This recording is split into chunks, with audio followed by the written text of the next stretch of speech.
और ये बात पक्की है नाजरीन कि जो सच्ची श्रद्धा से जाता है भगवान उससे कुछ ना कुछ जरूर देते हैं। तो अभी मैं पहुंचा हूँ ठीक यहाँ पे माँ चंडी का स्थान है और डुगली नाम की जगह है। तो यहाँ पे मेरी कुछ भाइयों से मुलाकात हुई है, आइए मैं इनसे बातचीत भी करूँगा इस तो सबसे पहले सनी भाई आपका बहुत बहुत स्वागत करता हूँ मैं अपने इस यूट्यूब चैनल में। Thank you. जैसे कि भाई साहब मैं आपसे जानना चाहूँगा कि आज आप भी त्रिंगलोट नागराज के दरबार में गए थे, यात्रा थी। जी जी। तो मैं आपसे जानना चाहूँगा कि ये आपको क्या लगता है कि कितने सालों से परंपरा शुरू हुई है?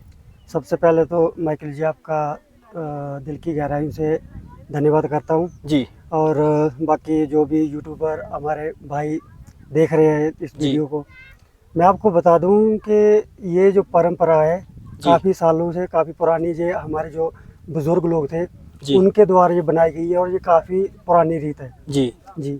बाकी मैं आपसे जानना चाहूँगा कि इस नागराज के दरबार में लगभग कितनी यात्राएं आती हैं?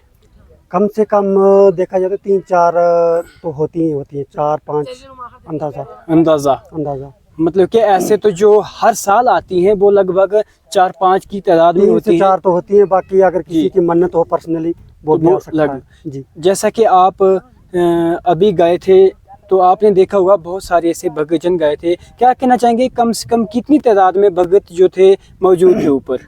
देखिए हर साल भारी तादाद में लोग जो है वो नाग देवता के दरबार में आते हैं जी, उनके दर्शन वगैरह पाते हैं। लेकिन आज जितने पहले लोग हुआ करते थे उतने इस साल देखने को नहीं मिले जी। तो मैं आपसे ये भी जानना चाहूँगा थोड़ा बहुत कि आप क्या अंदाज़ा लगाना चाहेंगे कि उतनी गैदरिंग क्यों नहीं हुई इस साल? एक देखिए ये भी है कि हमारे बुजुर्गों के द्वारा कहा गया है कि नाग देवता के दरबार में जो लेडीज जो हैं उनको अलाउड नहीं है, खासकर जब हमारी जो यात्राएं जब आती हैं पहुंच जाती हैं बाहर वगैरह होने शुरू हो जाते हैं, तो उस वक्त जो है वो कोई भी लड़की या कोई भी जो लेडीज है महिला वगैरह वो वहाँ पर नजर नहीं आनी चाहिए। उससे पहले आप ये कर सकते हैं कि अगर आप दर्शन वगैरह पाना चाहते हैं, या कभी एक बार समस्या भी होती है, मक्की वगैरह भी हम चढ़ाते हैं यहाँ पर। मैंने जरूर सुना, जब से मैं पैदा हुआ सोच समझ है तो तब से यही सुना है कि जब भी हम फसल वगैरह मक्की की बोते हैं तो वो जब तैयार हो जाती है तो ये जो देसी भाषा में जो बोलते हैं कि शौज महीना, तो आज उसकी संक्रांति फर्स्ट दिन था, तो संक्रांति को जो हम जो है वो मक्की चढ़ाते हैं जी। तो जिसको मतलब हम अपनी पहाड़ी भाषा में बात करूं तो शेरी बोलते हैं जी जी जी, जो शौज महीने की पहली तारीख को मनाई जाती है हर साल की तरह।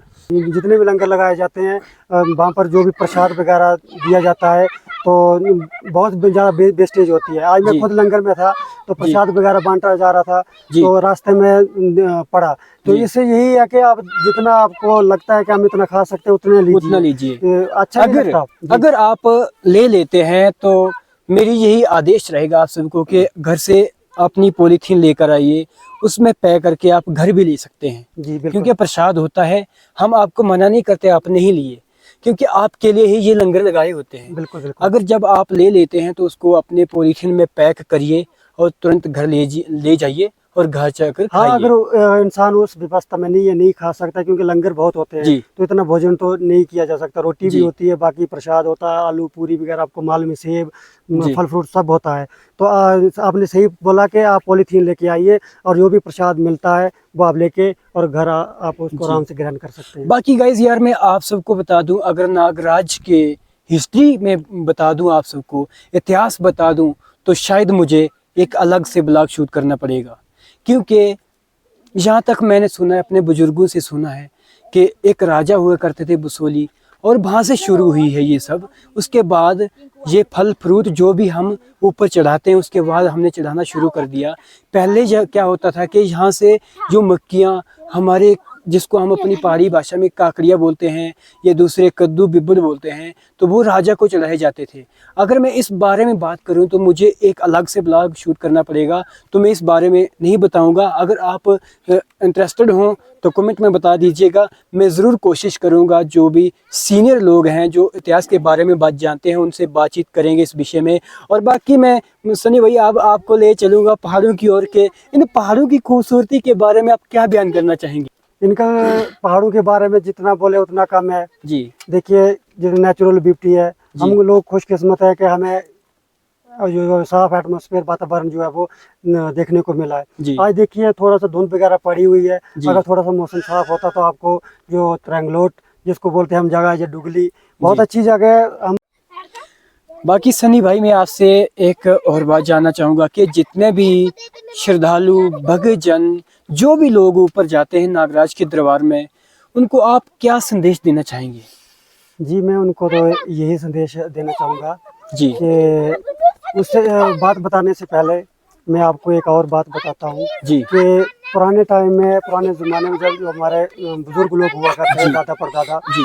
तो जब वो नाग देवता के दरबार में आते थे, या कहीं भी जो जहाँ पर भी किसी भी पवित्र स्थान है, पवित्र स्थान जहाँ में। भी जाते थे जी। तो वो नंगे पाँव जाते थे जी। और सच्ची श्रद्धा से वो उनको याद करके और नंगे जी। पाँव वहाँ पर जाते थे, मन्नतें मांगते थे और नागराजा ने उनकी मन्नतें भी पूरी की। और ये बात सच है कि मैंने अपनी आंखों से भी देखा है, जितने भी श्रद्धालु हैं, जितने भी लोगों की मन्नत आज तक जी। पूरी हुई हैं, जी। आज तक वो लोग नंगे पाँव नाग देवता के दरबार में पहुंचे। और आज मैं खुद लंगर में था, काफी तो देखी। बहुत सारे लोगों को मैंने नंगे पाँव जी। घर से आते हुए और नाग देवता के दरबार में जाते हुए देखा।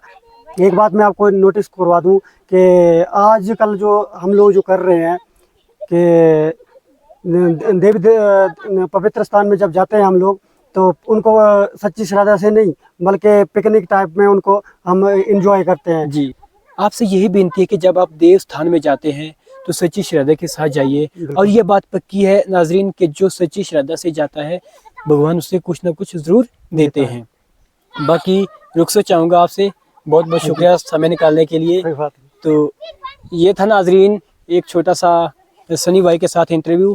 तो इसी के साथ दीजिए इजाज़त। जय श्री राम, हर हर महादेव।